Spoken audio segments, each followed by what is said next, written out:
Hello everyone, my name is Eric.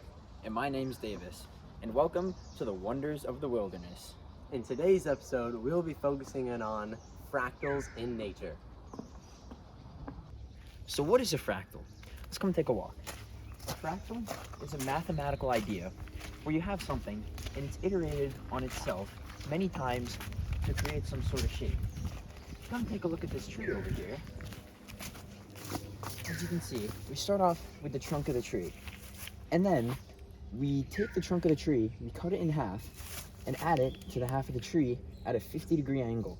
Now this creates two branches, and then we do this on those branches, and so on and so forth, to create a tree.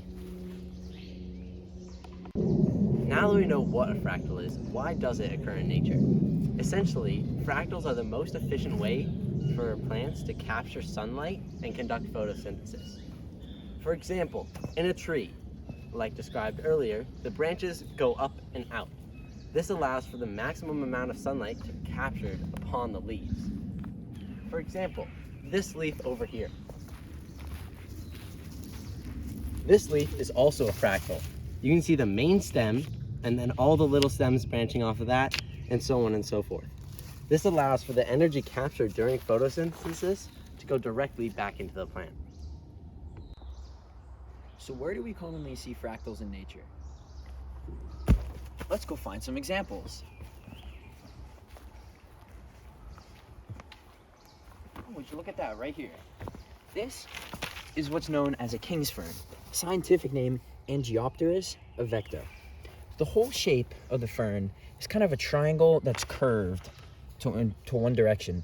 Now if you look at each individual leaf, they are the same shape as the whole fern itself.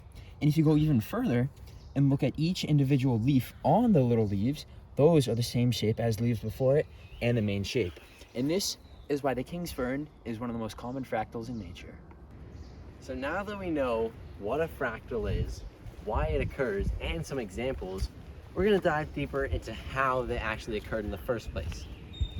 Plants have evolved over time to become fractals because of their efficiency.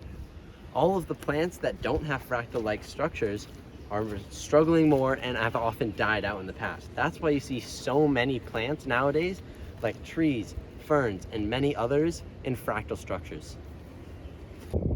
Thanks for watching. We hope you guys learned something about fractals in nature today.